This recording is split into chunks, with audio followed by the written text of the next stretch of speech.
Hey guys, I wanted to talk today a little bit about something that has been a challenge for me over the years, and I think a challenge for a lot of people, and that is that leap of faith that says, I hope this works. I hope we succeed at this. I hope that when we are done, my kids are healthy and happy and smart and able to go to college and able to succeed and socially, really good with their peers.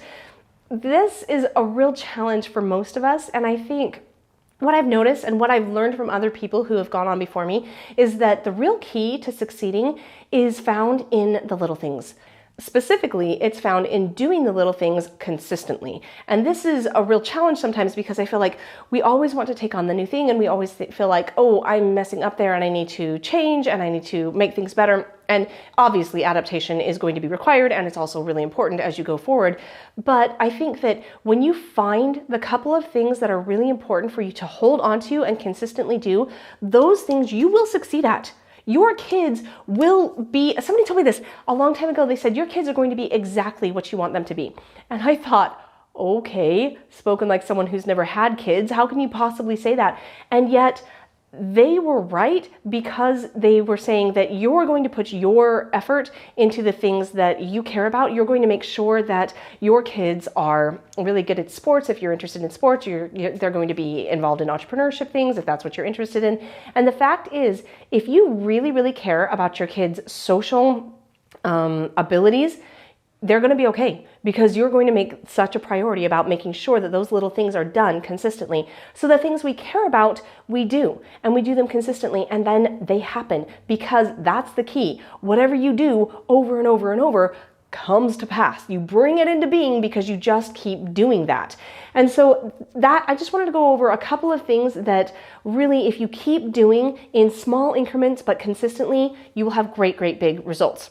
So when it comes to learning a new skill, I'm talking about reading or writing or math, you should do it in little snippets consistently. So reading with your kids 10 minutes a day is plenty, and you're going to do great if you just consistently do that. They will learn on their own.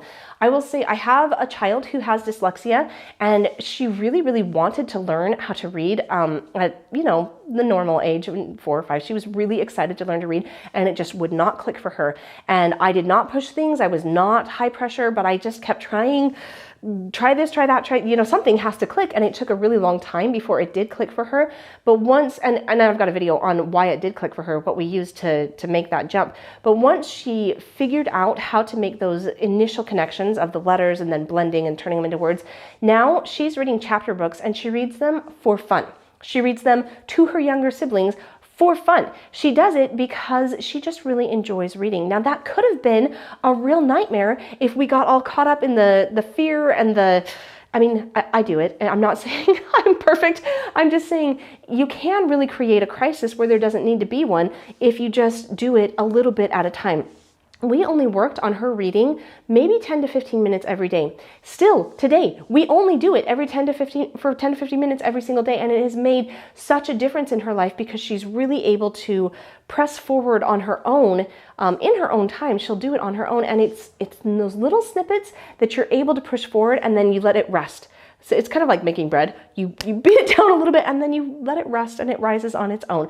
And so you just need to allow that time for it to rest. If you keep pushing at it and keep pushing at it, you're going to have a really hard biscuit and they're just not going to enjoy the process and they'll learn to hate it. And same thing with math. Just do a little bit every day. And one of the things that I have learned is that, especially with math, when you hit a point where your kids are trucking along and they're doing the great and then they suddenly aren't doing great and they are sort of having a bad attitude toward it and feeling like I don't like math anymore, go back to where they were enjoying it. Go back to the concepts that they're really, really good at and just hang out there for a while. Let them own their own knowledge. Let them really celebrate what they have, because after a while, after they've been in that sort of place where they're winning and winning and winning all the time, then they're ready to go out and, slay some more dragons because they've had enough time to say, I know that I can do this hard thing because I'm succeeding at it. So taking the time to make it small all the time and then also backing off when you need to works wonders. My kids are doing great. I have never had a kid do badly in math on any of the tests, even when I've got kids who don't love it and they don't want to do it very often. This small and simple, consistent stuff, that is powerful and it's worked for every single one of my kids. This principle of, little things consistently done gives big results. This also works in relationships. So if you daily laugh together, if you daily focus on the things that are really working, you daily focus on the things that your child that's driving you crazy, but if you focus on the things that they do that you like, that will grow. What you focus on really grows. And so it's really powerful to say in our relationship also, I'm going to do those little things that really matter. I'm going to take the time to make eye contact with you. I'm going to take the time once a week to have alone time with you or go on a date with you or whatever. Those little things consistently done are super powerful and they form fabulous relationships. I have 6 kids, and I'm not saying that every day smells like roses. There are some hard things that we've gone through, but even in the most difficult times, my kids lean on me instead of trying to pull away from me because of those tiny little things that we consistently do. And that's really, really powerful because they're going to face hard things. Your kids are going to have to do things that are really hard, whether that is reading or tying their shoes, or maybe they're going to face something later in their life, drugs, alcohol, whatever. They're going to face things that are really hard. You build that relationship and then you go through the hard things together. And that's where the power lies, that it's all in those little tiny things that you do consistently. Build that relationship so that it can withstand the hard things that come and then the good things that come too, that relationship is there for all of that. So little things consistently done. We eat together, we laugh together, we cook together, we work together, but do them consistently. And it's very powerful. And the last place that I really see this happening, especially in homeschool, is that you want to do the little things that make a difference in their educational experience. Things like field trips. Do the field trips. Go on the field trips. Especially when I lived in a really, really cold place, did not like doing field trips because it was cold and I didn't like driving in the snow and I didn't want to slip off the road and it was cold and I just don't like being cold. And so that was harder for me. Now I live in a really warm place and we can do field trips much easier here. I really enjoy doing field trips here because also there's a lot of stuff going on. I'm on the East Coast and so there's a lot of stuff to see here. But if you will consistently do those things, consistently do the field trips, consistently do the crafts, and I don't mean every day. That's not consistent. I mean, once a month. Or if you're really crafty, do it once a week. But if you just keep going at it and keep hitting it on that rhythm, then it will give such huge, huge dividends. And 2 other areas that I see this is in the daily family reads. Just read to your kids every day. Sometimes it takes months of reading to your kids every day, and then you will see this just huge relationship uptick that they will just love being with you. You will see this huge learning spike that they will suddenly understand things. You're going to see huge rewards, but it takes time. And it takes time really charging it up for a long, long time before you start seeing those results. So keep yourself doing it in bite-sized pieces so that you don't wear out at the beginning. But no, this is going to work. You're going to have powerful results from what you keep putting in the effort into.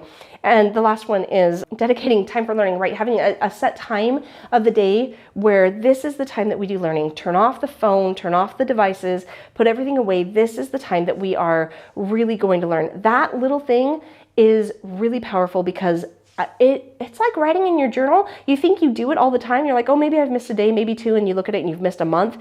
If you think you're doing okay, but you don't have any time set aside and you consistently do it, it'll slip away from you and you just won't do it anymore. But if you say, hey, this time belongs to learning time, and you get that done every single day, then that is powerful. And over the years, and even over the weeks, you're going to see a much more powerful learning education experience than if you just said, well, we'll get to it as soon as the cleaning's done, as soon as all the appointments are done, as soon as I feel like it, as soon as whatever. If you hold your education hostage by everything that comes your way, then you'll never get one. And so you just have to say, this is the time. And that's also true for our education, my education. I have to say, I'm going to set aside time every single afternoon for my learning.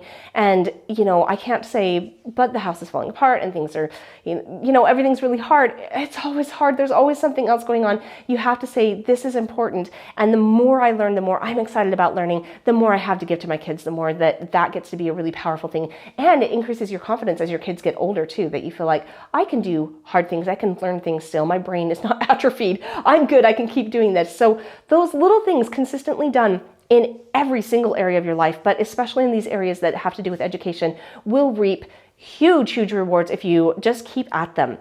I hope this helps. I hope you have a fabulous week. You are doing such important things and you're doing a much better job than you think you are. Keep it up. We really, really need you. Thanks. I'll catch you on the next one.